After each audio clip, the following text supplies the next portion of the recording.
Assalamualaikum warahmatullahi wabarakatuh. Selamat sore teman-teman media.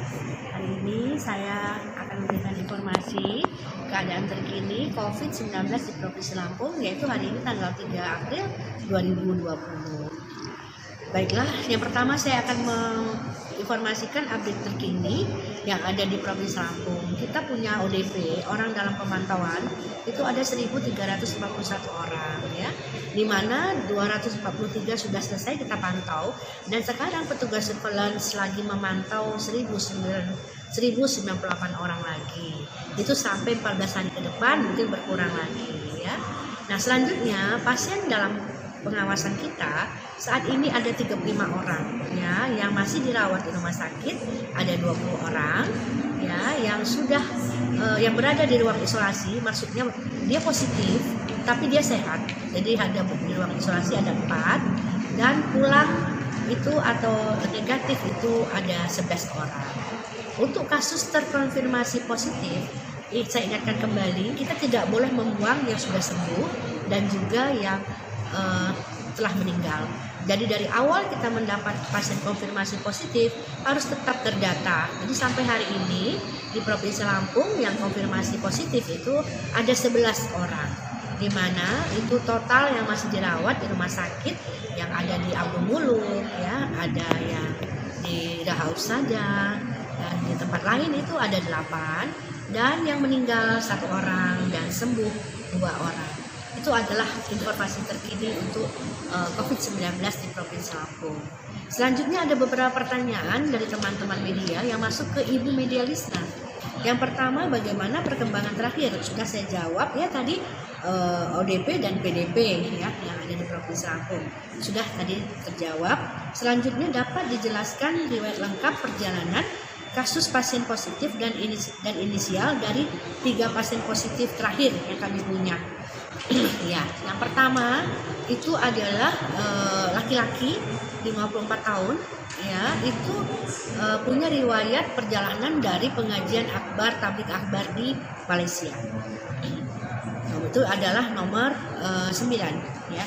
Lalu nomor 10 itu adalah laki-laki juga, itu riwayatnya perjalanan dari tabligh akbar di Goa. Dan yang nomor 11 itu seorang wanita ya, itu adalah pindahan dari Bekasi ya. Nah, jadi kalau kita lihat dari jumlah yang ada di Provinsi Lampung, 3 orang wanita, selebihnya adalah laki-laki. Tapi saya tidak bisa memprediksi apakah wanita lebih kuat daripada laki-laki ya. Laki-laki lebih rentan terhadap coronavirus, tapi saya belum bisa memprediksi itu. Tapi ini berdasarkan data yang ada di kami ya. Terkait pasien positif 5 sampai 8 yang menurut informasi masih satu keluarga, bagaimana hasil tracingnya? Sampai hari ini masih positif ya, walaupun kita sudah coba dengan rapid negatif, kita tetap harus melakukan swab nanti pada hari ke-14 daripada pasien tersebut. Tanggal 24 itu diambil swab pertama, 14 hari kemudian kita akan ambil swab lagi ya. Nanti mudah-mudahan hasilnya sudah negatif sehingga pasien bisa diberikan untuk pulang meninggalkan rumah sakit ya. Pasien di Lampung Barat yang ke Goa, Sulawesi Selatan, apa sebelumnya memiliki riwayat perjalanan yang sama dengan 1 orang yang meninggal di Bengkulu? Kalau saya rasa tidak ada hubungannya ya. Jadi antara Goa ya, antara di Lampung Barat dan Bengkulu tidak ada hubungannya. Apakah pasien 09 dan 10 itu baru pulang dari tabligh akbar di Goa Sulsel? Tadi saya sudah jelaskan ya, yang satu dari Malaysia, yang satu dari Goa, jadi tidak ada hubungannya. Selanjutnya terkait gubernur sebagai ketua gugus tugas COVID Provinsi Lampung, bagaimana sistem kerja posko dan bertempat di mana posko tersebut? Saat ini udah lebih terstruktur ya. Jadi posko sekarang ada di Pemda, tapi kami di Dinas Kesehatan tetap ada posko khusus untuk operasional kami, pelayanan di jajaran kesehatan. Tapi untuk gabungan ada TNI, Polri dan jajaran yang lain, Forkompinda itu letaknya di Pemda. Dan sudah juga terbentuk bagaimana protap pemakaman jenazah. Jadi pemakaman jenazah nanti akan diambil alih oleh TNI dan Polri agar 4 jam tidak lebih harus sudah dimakamkan. Selanjutnya bagaimana kondisi saat ini pasien PDP asal tulang bawang? Alhamdulillah sudah negatif. Ya, PDP tulang bawang hasilnya adalah negatif. Jadi tidak konfirmasi COVID-19.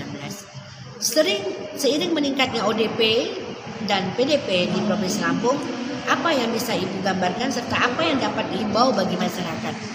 Ya, kalau melihat kasus ODP itu yang terus meningkat, berarti yang masuk ke Provinsi Lampung itu dari daerah terkonfirmasi itu sudah mulai banyak. Jadi walaupun Pak Gubernur sudah menghimbau, Ibu Wagub sudah menghimbau, Kadis-kadis mungkin sudah menghimbau, Pak Bupati, Wali Kota sudah menghimbau, sepertinya untuk mudik itu tidak tertahan, tetap akan mudik. Jadi oleh karena itu kita akan protokol kesehatannya di pintu-pintu masuk tetap kita lakukan kerjasama dengan ASDP, ya, Merak, Bakahuni, Dinas Perhubungan, KKP Panja, TNI Polri. Kita akan jaga pintu masuk yang ada di Provinsi Lampung. Kalau bandara tidak terlalu susah, ya teman media, karena bandara dari awal memang sudah terstruktur, ya. Jadi begitu datang sudah membawa health alert card, lalu diperiksa di KKP dan pakai thermal scanner. Kalau memang tidak lebih dari 38 mereka boleh keluar. Nama-nama notifikasinya diberikan kepada petugas surveillance dan selanjutnya petugas surveillance di 15 kabupaten kota yang akan melakukan pemantauan sampai 14 hari ke depan terhadap ODP ini, ya. Nah, mungkin itu yang dapat saya sampaikan, ya. Mudah-mudahan tetap menghimbau yang Lampung jangan keluar Lampung dulu, karena sampai saat ini dengan 11 pasien yang positif kita belum ada transmisi lokal, alhamdulillah, ya. Nah, oleh karena itu stay at home, stay in Lampung. Kalau orang Lampung jangan keluar dulu ke luar kota. Nah, kalaupun kita tidak bisa menghindari yang masuk ke Lampung, tapi kita orang Lampung tetap berada di Lampung dulu. Demikian ya teman media, mudah-mudahan bermanfaat untuk memberikan informasi, ya. Terima kasih, tetap semangat, bersama kita bisa melalui pandemi global COVID-19. Wabillahi taufiq wa hidayah. Wassalamualaikum warahmatullahi wabarakatuh.